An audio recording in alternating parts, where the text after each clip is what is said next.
2008. Obrigada. Coordenador do Departamento Técnico da SC Participações e Parcerias S.A., empresa de economia mista pertencente à administração indireta do Estado de Santa Catarina desde 2008 e atualmente é coordenador geral do Plano de Mobilidade Urbana da Grande Florianópolis, PLAMUS, pela SC Par. Então, com os senhores e senhoras, a nossa palestra com o engenheiro Guilherme Medeiros. Boa tarde a todos. Gostaria de agradecer a equipe do Plano Diretor, a equipe da Associação de Municípios pelo convite, cumprimentar alguns colegas, amigos da Prefeitura de São José e também de outros municípios que aqui estão. Eu vou fazer uma apresentação bastante rápida, né? É mais uma reflexão sobre alguns pontos aí, notáveis do Plano de Mobilidade Urbana Sustentável da Grande Florianópolis. Na sequência, o Dr. Cássio vai resgatar uma visão geral do plano, né? E mais ou menos um pouco do histórico do que foi feito até aqui. E esse recorte são alguns pontos de referência que têm uma ligação muito direta com esse processo do Plano Diretor de Florianópolis, de São José, né, que está em desenvolvimento e está aqui em discussão. Bom, eu queria resgatar aqui digamos, uma sequência de imagens de uma análise do crescimento da região, né, do crescimento da mancha urbana nos últimos anos. Esse levantamento foi feito pelo consórcio que desenvolveu o plano, né? Então, a gente teve, assim, na década de 50, a população, digamos, a área urbana, ela estava concentrada praticamente na região central de Florianópolis, né, e na região continental de Florianópolis. São José tinha alguns pequenos núcleos urbanos, norte da ilha, sul da ilha, tinham ocupações aí, já tinham ocupações, mas elas eram praticamente desprezíveis. Lembrando que aqui a gente está olhando com uma escala metropolitana, então uma escala um pouco mais distante do que a escala que o Catoni estava mostrando, que era apenas o recorte territorial de São José, aliás, com uma excelente cartografia, viu? Parabéns pelo trabalho.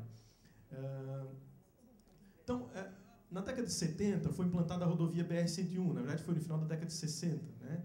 E a gente observa que, a partir do momento da implantação da BR-101, a gente teve aí uma expansão grande, né? Um desenvolvimento um pouco maior já dos municípios no entorno da BR-101.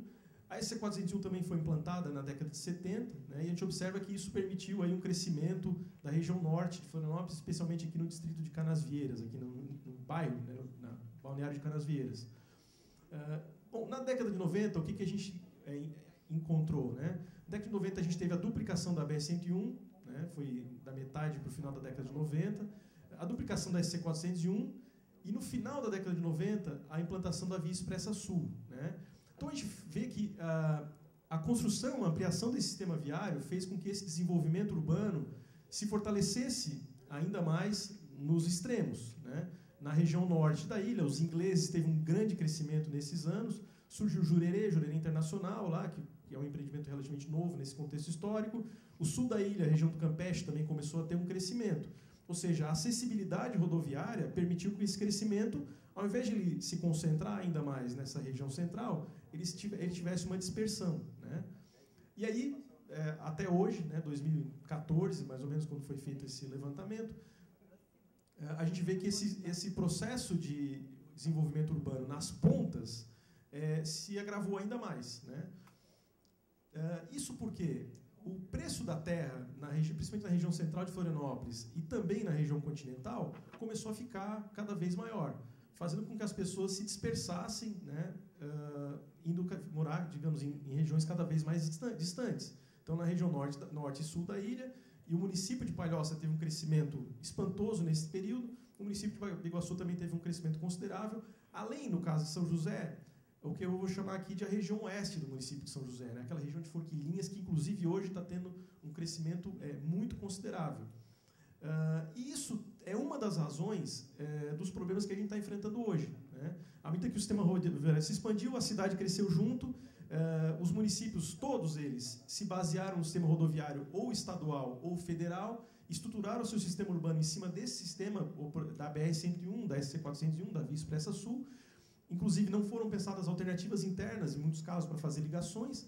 Então, por exemplo, aqui a região de Serraria, até boa parte do município de Biguaçu, por exemplo, é uma espinha de peixe baseada em cima da BR-101. Né? Então, as ruas longas, que todas descem até a BR-101, muitas vezes a pessoa, para andar 2 quadras, para ir na padaria que fica a 2 quadras de distância, acaba tendo que ir de carro, porque não tem uma conectividade interna, cai na BR-101, ajuda a piorar o congestionamento da BR-101, para poder fazer um deslocamento que muitas vezes é um deslocamento curto, né?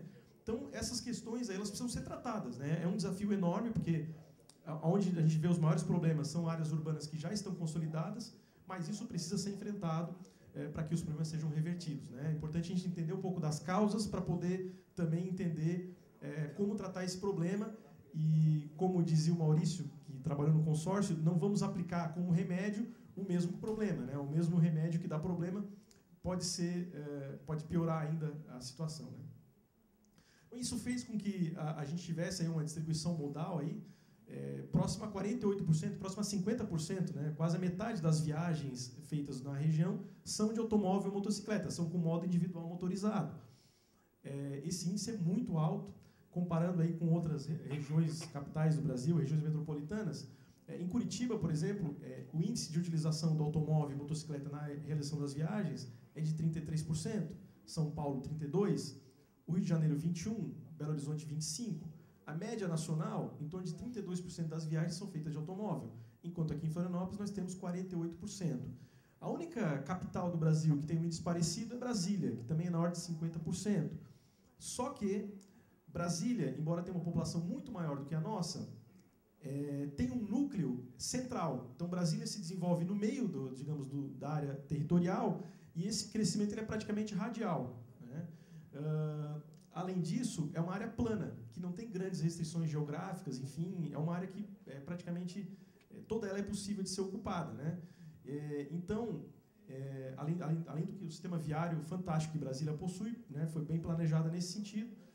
Então, esse alto índice de utilização do automóvel num território restrito como a região da Grande Florianópolis provoca os efeitos que a gente está vendo hoje aqui, né? Que não precisa dizer para vocês que esses efeitos são desastrosos. Todos nós sofremos com esse problema. Então, para tratar esse problema, aí eu estou pulando algumas etapas, né, para chegar num raciocínio aqui, foram aplicadas, propostas algumas alternativas, né, um pacote de alternativas integradas de solução, dentro delas a mais importante, o desenvolvimento orientado ao transporte. O que é o desenvolvimento orientado ao transporte? Significa a gente buscar densificar mais a cidade próximo dos corredores de ônibus ou corredores de transporte público, digamos assim, de uma forma mais ampla, próximo dos corredores de ônibus que estão planejados serem implantados, né? Fazendo com que o transporte público seja mais acessível para a maioria da população, não só as pessoas morem mais perto do transporte público, mas também as atividades sejam feitas mais próximo do transporte público. E esse desenvolvimento orientado, além da densificação ao longo dos corredores, também prevê, no caso da região da Grande Florianópolis, uma moldagem, digamos assim, das tendências de crescimento. Eu vou falar um pouquinho mais sobre isso na sequência, porque, dessa forma, se a gente conseguir fazer um ajuste da dinâmica de crescimento ao longo do território, a gente consegue não apenas, atender a demanda, melhorando a infraestrutura, mas também moldar essa demanda, direcionando essa demanda de uma forma que ela seja mais sustentável e a gente precise de investimentos menores para atender a uma mesma população. Para vocês terem uma ideia, mesmo com o desenvolvimento orientado ao transporte, a gente vai precisar de uma rede de pelo menos 96 quilômetros de linhas troncais, que a gente entende que o melhor seria um BRT. Isso para atender aproximadamente 1 milhão de habitantes. O município de Curitiba tem 1.800.000 habitantes numa rede de 85 quilômetros. Então, é praticamente o dobro da população com uma rede um pouco menor. Mas por que isso? Por que essa comparação, inclusive? O nosso território ele é muito peculiar. Tem um desafio territorial aqui, porque nós temos boa parte da ocupação que ocorre numa ilha, temos uma baía, que é um grande vazio no meio disso tudo, temos morros, montanhas, mangues, dunas, enfim, uma série de áreas de preservação, que inclusive são um ativo da cidade, não apenas uma preservação por si, mas são um ativo que deve ser preservado, né? Porque são esses atributos geográficos que embelezam a nossa região e uma das questões que faz as pessoas quererem também viver aqui.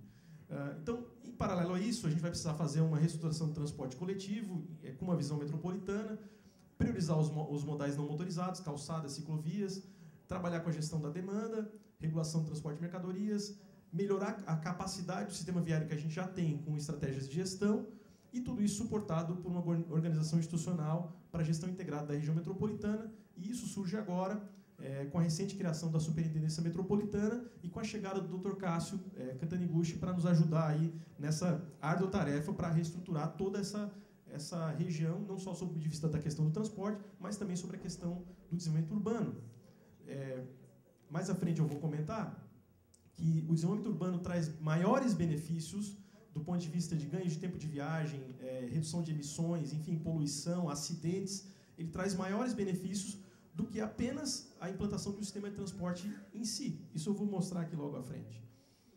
Bom, então, o pessoal que fez o trabalho, o consórcio que fez o estudo, também fez uma projeção demográfica com metodologias muito parecidas com o trabalho do professor Campanari, inclusive um excelente trabalho também. Chegou a alguns resultados que, do ponto de vista global, são bastante parecidos, né, em ordem de grandeza são muito parecidos. Também foi feita uma análise em separado por setor censitário. No caso, a análise de crescimento ela foi feita, além da questão demográfica, a gente cruzou com as tendências dos planos diretores, analisando por cada setor censitário o que o plano diretor permite, né, e qual é a tendência de aquela área ser desenvolvida num determinado tempo. E depois nós fizemos uma outra projeção propondo ajustes nessas demandas de crescimento para que a gente possa moldar as demandas de viagens, né? Então, o resultado do estudo, né, chegou a essa rede aqui, que é uma rede que a gente chama de uma rede estrutural metropolitana, um corredor norte na ilha, sobre a SC401. Aliás, essa é uma grande dificuldade, a gente tem muita dificuldade de alternativas, digamos, criar outras alternativas viárias, né, em todo o território, mas na ilha é bastante complicado isso. Um eixo ao sul, né, indo a princípio até o aeroporto, a região de Campeche, o anel viário central, que já está, digamos, com recursos alocados pelo Ministério das Cidades, a execução está sendo iniciada pela Prefeitura de Florianópolis, um eixo principal no continente, que seria a Via Expressa, e prevê uma requalificação da BR-101, que, com o contorno viário, a gente vai conseguir tirar o tráfego de passagem da BR-101 e a BR vai poder, digamos, ser atualizada ou ser remodelada para a sua vocação atual, que é de uma avenida urbana, fazendo a principal ligação entre os bairros e os municípios aqui do continente. Então, claro que isso depende da conclusão do contorno, temos algumas notícias boas de que o licenciamento ambiental saiu, enfim, temos uma possível perspectiva de que em 3 anos esse contorno esteja pronto, vamos torcer para isso. Então, pode ser que daqui a 2, 3 anos a gente possa começar realmente a pensar em fazer alguma coisa efetiva, mão na massa, na BR-101 para fazer essa requalificação, uma reurbanização da BR-101, né?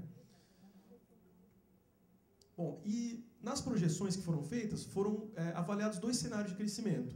Um que é determinado como cenário tendencial, que seria a gente manter mais ou menos o padrão de crescimento, concentrando os empregos no centro de Florianópolis, mantendo mais ou menos os planos diretores, digamos, as modelagens, os modelos de plano diretor atuais, inclusive já considerando o plano diretor de Florianópolis, que é bastante recente, 2014. No caso de São José, a gente pegou a princípio, para analisar essas projeções, o plano diretor de 85, que é o que está vigente aqui em São José. Então, esse é o cenário, digamos, tendencial. E a gente também fez uma análise do que a gente chama de cenário orientado, que é criando novas centralidades na região continental. A gente vê aí uma oportunidade de desenvolver a região oeste de São José, para que a gente tenha ali uma nova centralidade. Isso vou comentar um pouco mais à frente também. E aí a gente avaliou como é que a demanda, como é que as viagens se ajustam a esses 2 cenários. Em termos de projeção de crescimento, a gente considerou uma projeção única de crescimento para a região como um todo. Então, claro, analisando setor censitário por setor censitário, município por município, mas a projeção ela é a mesma, né? O que nós estamos querendo comparar aqui é com a mesma projeção de crescimento populacional, como que as viagens se comportam comparando esses 2 cenários. E essa projeção de crescimento, que ela foi, na verdade, a projeção demográfica e de imigração foi única, em ordem de grandeza, ela é muito parecida com as projeções que o professor Campanário aqui apresentou.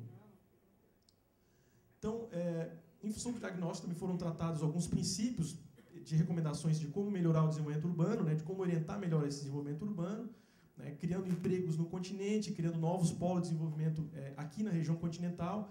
E aí, nesse sentido, São José tem um potencial para ser protagonista nesse sentido, porque geograficamente é o coração da região.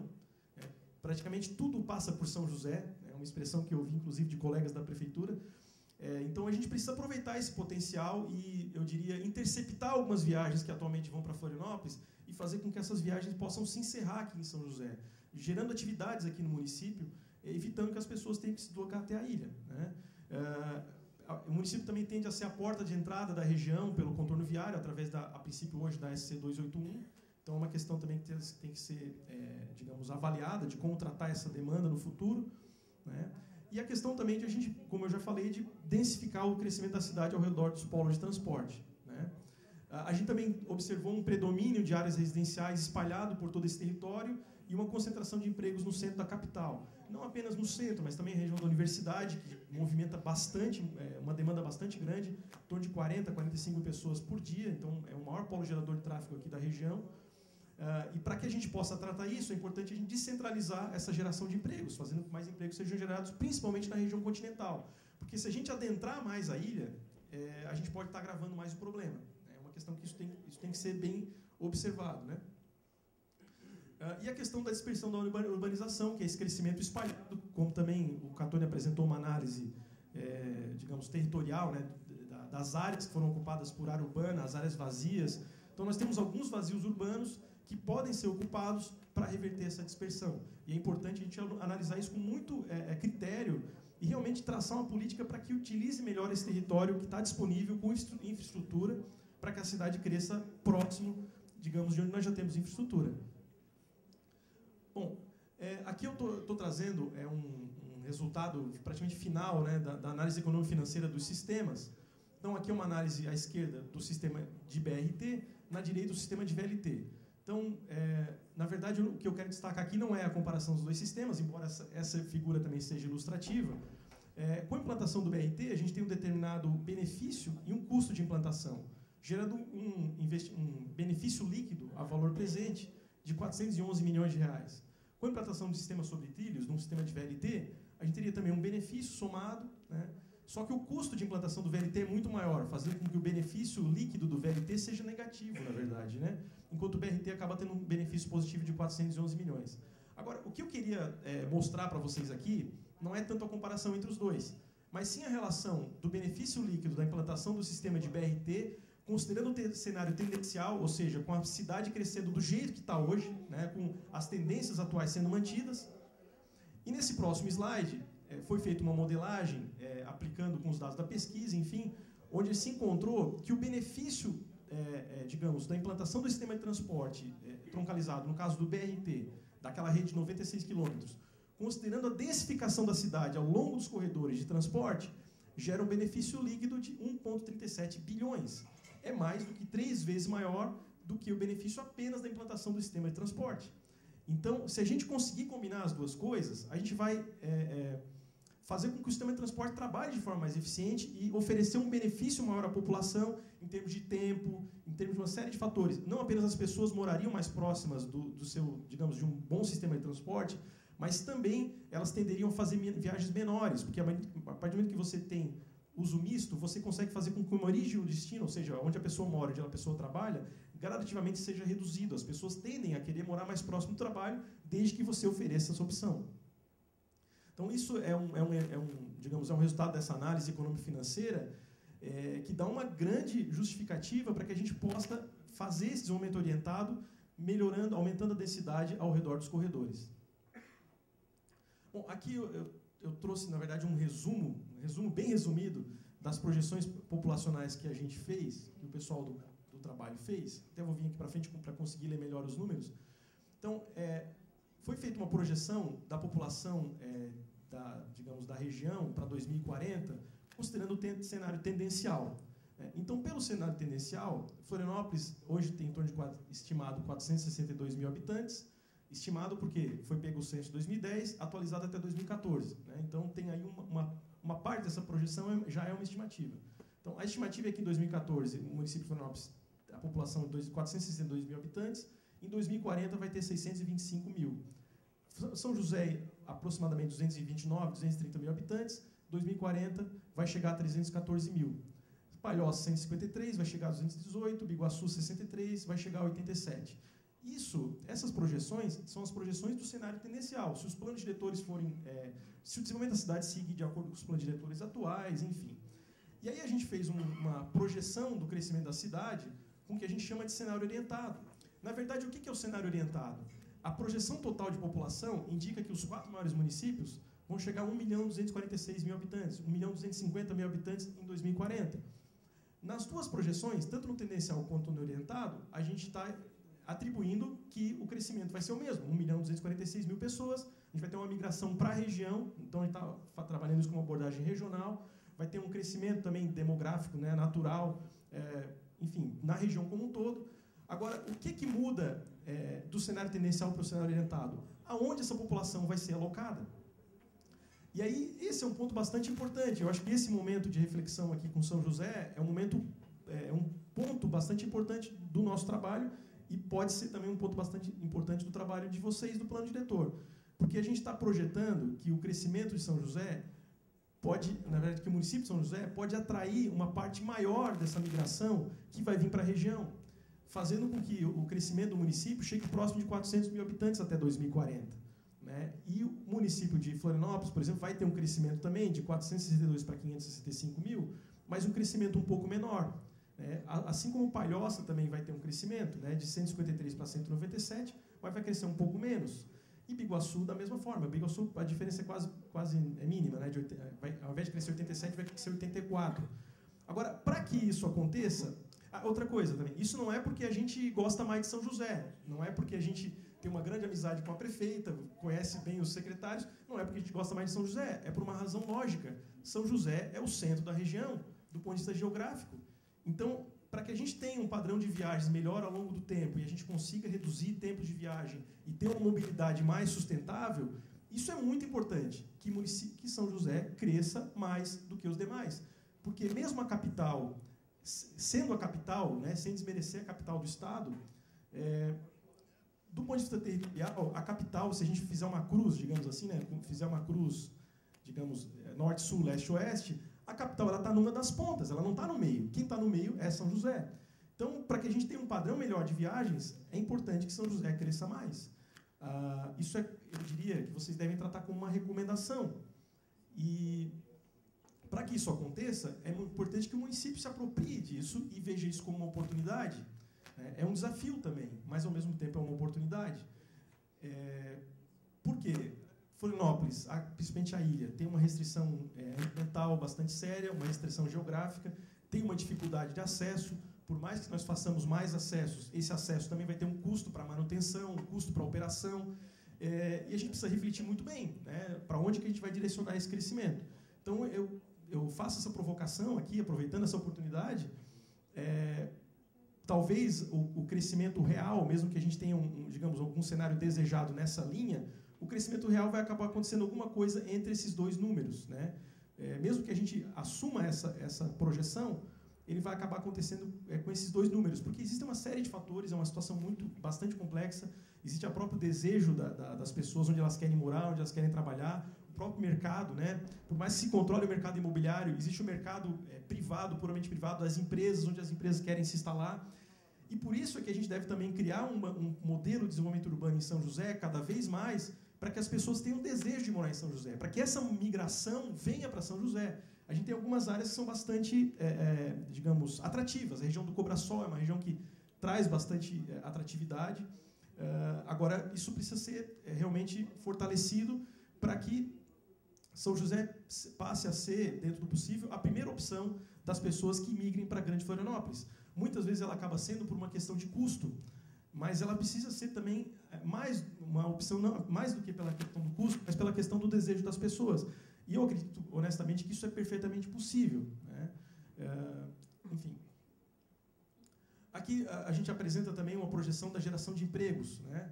Então, a gente também tem uma projeção de geração de empregos do cenário tendencial e do cenário orientado, onde a gente recomenda que também se gere mais empregos novos em São José.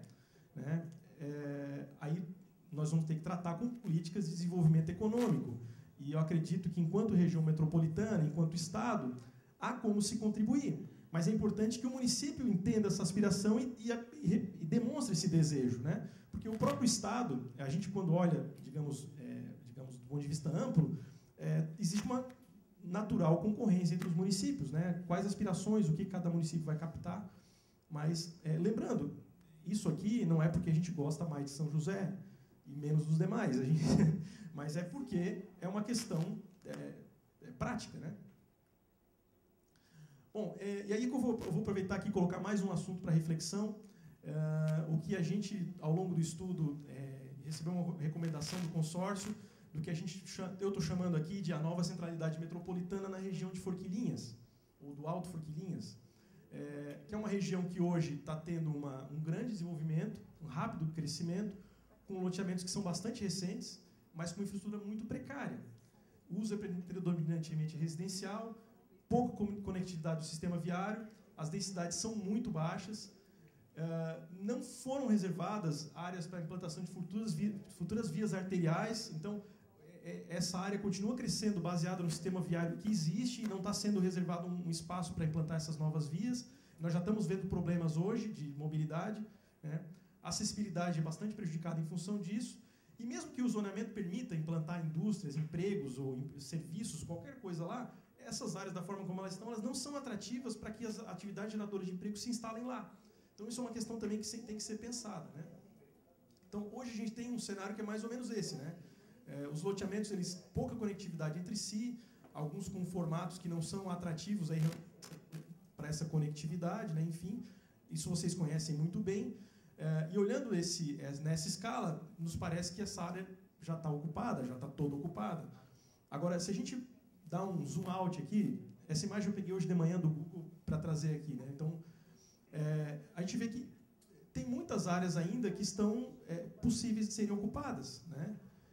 E a gente recebeu também alguns materiais do pessoal que está fazendo o plano diretor, da equipe do Catone, alguns levantamentos feitos pela Universidade das Áreas Inundáveis, enfim, e realmente tem muitas restrições aqui para a ocupação dessa área. Mas mesmo que com essas restrições, ainda tem muita área para desenvolver. Agora, o que preocupa é que se esse desenvolvimento não for ordenado, seja da maneira que for, seja com uma densidade baixa como está lá hoje, ou aumentando a densidade, a ocupação no padrão existente vai agravar o problema. E isso é uma preocupação, eu diria até minha como cidadão também, né? Cidadão que habita a cidade, né? Então, a gente precisa pensar mesmo como tratar esse problema, e é uma questão latente aí, né? O pessoal do consórcio apresentou uma proposta para nessa área, né? Aí tem que cruzar isso realmente com ver quais são as áreas de restrição, enfim, tem que fazer um trabalho mais detalhado, que acredito que o plano diretor tem potencial para fazer digamos, ajudar nesse detalhamento. Então, para se criar uma central de multiuso próxima à SC 281, lembrando que a SC 281, até que se encontre uma outra via para fazer a ligação à capital, até existe uma concepção de ligar a via expressa ao contorno, alguma coisa nesse sentido, mas até que se crie essa nova via, isso também é uma coisa que não vai acontecer da noite para o dia, ela vai ser a principal porta de entrada para São José e para a capital. Porque o contorno viário vai estar com muita pouca ocupação, vai ser mais rápido acessar São José, pelo menos a região central, aqui o Cobrasol, e a capital, pela SC 281. Então, essa vai ser a porta de entrada do núcleo metropolitano. Essa oportunidade tem que ser observada, né, e tem que ser aproveitada. Tem algumas questões, como tratar a chegada da 281, enfim, né, mas isso são questões que têm que ser tratadas aí ao longo do tempo. Bom, aí a gente tem uma série de elementos que justificam e que dão um certo, digamos, direcionamento de como que essa ocupação pode acontecer, que tipo de atividades pode se colocar lá. Eu vou destacar aqui algumas, né, por exemplo, alguns equipamentos de saúde, assim como Biguaçu está tomando a iniciativa de fazer um hospital mais ao norte, talvez, de alguma forma, estamos falando de projeções futuras, né, mas de alguma forma talvez se crie uma nova unidade regional naquela região, de saúde, enfim. Claro, apoiado pelo Estado, pelo governo federal, é sabido que o município sozinho não tem essa capacidade financeira de suportar uma unidade desse tamanho. Questão de educação também, né? Talvez criar aqui alguns campos, talvez até a própria universidade, eu estou vendo aqui alguns colegas também, amigos da universidade, talvez a própria universidade também tomar a iniciativa de fazer algum campus satélite aqui nessa região, parque tecnológico, né? Talvez também um satélite do Sapiens, alguma coisa do tipo. Tinha uma área que estava sendo ocupada pela Univale, também de repente pode ser pensada nesse sentido. E, em paralelo a tudo isso, também outras atividades que gerem empregos do setor privado, né? Aí tem que ver qual a vocação, enfim, fazer uma análise de mercado. talvez alguma questão industrial mais próxima do contorno, que o contorno vai ter um acesso bastante privilegiado, enfim. Né? Mas temos que pensar como gerar empregos e como atrair as pessoas para ficarem naquela região. E, além disso, a gente pensar em adotar um modelo de urbanização que seja mais adequado. A gente está trazendo aqui um conceito de trinário, baseado na implantação de um corredor de BRT no meio das ocupações, e esse corredor de BRT, a princípio, teria apenas o ônibus e transporte não motorizado, e aí a gente faria o tráfego circular por fora, o tráfego de veículos. Esse conceito não é novo, esse conceito já foi adotado em Curitiba e já foi replicado em vários outros lugares, e talvez seja a última área aqui da região onde a gente consiga fazer um planejamento efetivamente, digamos, novo e baseado no transporte público. Temos algumas outras áreas planejadas na região, temos alguns bairros planejados, mas eles não foram baseados no transporte público, né? Eles foram baseados, a princípio, sobre o sistema rodoviário existente. Então, aqui é uma visão conceitual de como que esse eixo poderia ser no futuro, né? Com um ônibus passando no meio e, digamos, o espaço, calçadas, ciclovias para as pessoas poderem circular, uma área comercial aberta, né? Enfim, então isso é uma provocação aí que a gente faz. Claro, qual é o tamanho dessa nova centralidade?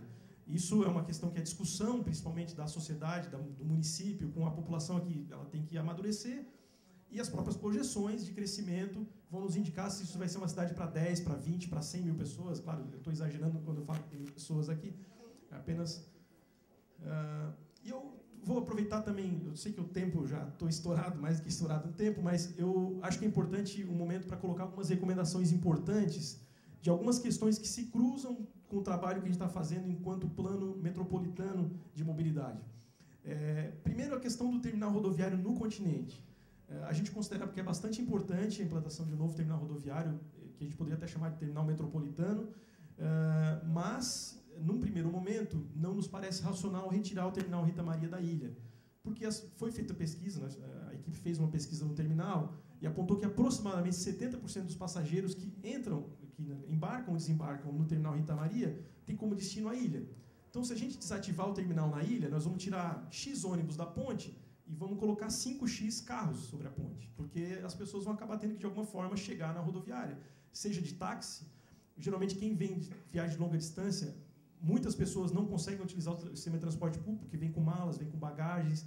Então, por mais que a gente tenha um terminal urbano do lado dessa nova rodoviária, desse novo terminal rodoviário, inclusive uma recomendação que a gente faz também, que se consiga fazer as duas coisas de uma forma combinada, vai ter muita gente que vai acabar indo de carro, quer dizer, o pai, a mãe, o tio vai buscar na rodoviária ou vai vir de táxi, né, e isso vai acabar aumentando a demanda de carros, o que não parece ser uma estratégia muito inteligente. Agora, um novo terminal para melhorar o atendimento dessa população do continente faz todo sentido, né?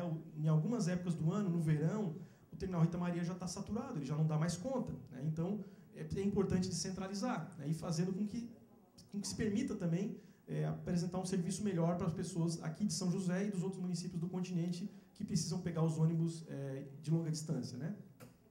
Agora, em relação à localização, preferencialmente que sejam próximos a esses eixos estruturantes, BR-101, BR-282 ou Avenida das Torres. A gente também está fazendo uma projeção de que a via expressa seja prolongada até a Avenida das Torres, preferencialmente uma área que já seja pública, evitando que se desaproprie, porque dependendo de qual for a área pode ser um custo impagável nesse momento, e que tenha um potencial para expansão, porque a região aqui vai crescer ainda um pouco mais, e essas demandas certamente vão crescer, então é importante que não seja um terreno estrangulado para que se possa no futuro ampliar se for necessário, né? E é desejável, como eu falei, que seja próximo especialmente a um novo terminal de ônibus urbano, né? Lembrando que São José ainda não tem o seu próprio terminal e a gente, enquanto plano metropolitano, também está considerando importante, estamos pensando em estratégia de como viabilizar isso, para que se implante um novo terminal dentro do município de São José, no território de São José, para que dê suporte para toda essa rede metropolitana. E, mais uma vez, por que um novo terminal em São José? Porque São José é o centro, tudo passa por São José. Então, do ponto de vista geográfico, faz todo sentido que isso seja dessa forma. E a gente, baseado nessas análises técnicas, a gente vai perseguir alcançar essas metas que estão sendo concebidas ou foram concebidas durante o plano. Bom, aqui eu apresentei algumas áreas possíveis que a gente levantou. Tem a área do SEASA, né? Pode ser que o SEASA se interesse, aí seja até conveniente que o SEASA se localize mais próximo do contorno viário, até eventualmente algum novo terminal logístico, pode até ser em Biguaçu, pode ser em Palhoça, talvez, enfim. Há um terreno muito bom no Ministério da Agricultura, perto da região central de São José, ou na intersecção da BR-101 na BR-282, mas ali só temos áreas privadas, esses terrenos hoje devem estar bastante valorizados, acaba sendo um pouco mais difícil. Agora, eu até estou trazendo essa reflexão, até para os colegas também da Prefeitura, para a Prefeita, para pensar, de repente, pode surgir alguma outra ideia, alguma outra área, e tem um potencial para desenvolver esse projeto, né? Outra questão bastante importante que eu gostaria de colocar, até isso hoje foi colocado hoje no Jornal do Almoço, numa forma até que eu achei, não concordei com a forma como eles abordaram, mas tem o desafio dos planos de mobilidade municipais, né? A Lei 12.587, que é uma lei de 2012, deu prazo de 3 anos para os municípios terem os seus planos municipais de mobilidade. Esse prazo se encerra na semana que vem. Não é só São José que está com essa dificuldade para elaborar um plano de mobilidade, mas eu gostaria de colocar aqui uma recomendação, porque um dos grandes desafios para desenvolver os planos de mobilidade dos municípios, onde a gente tem acompanhado, é exatamente fazer a discussão social, fazer com que a população se aproprie da discussão e chegue num resultado que seja saudável, que se consiga encontrar um resultado e vá para a Câmara de Vereadores, isso seja aprovado, enfim. Esse é o grande desafio. E vocês estão com um processo de participação social que já foi iniciado, mas ele ainda está no seu início, né? Então, eu gostaria de recomendar aqui, para que vocês façam reflexão da conveniência de integrar no desenvolvimento do plano diretor o desenvolvimento do plano de mobilidade.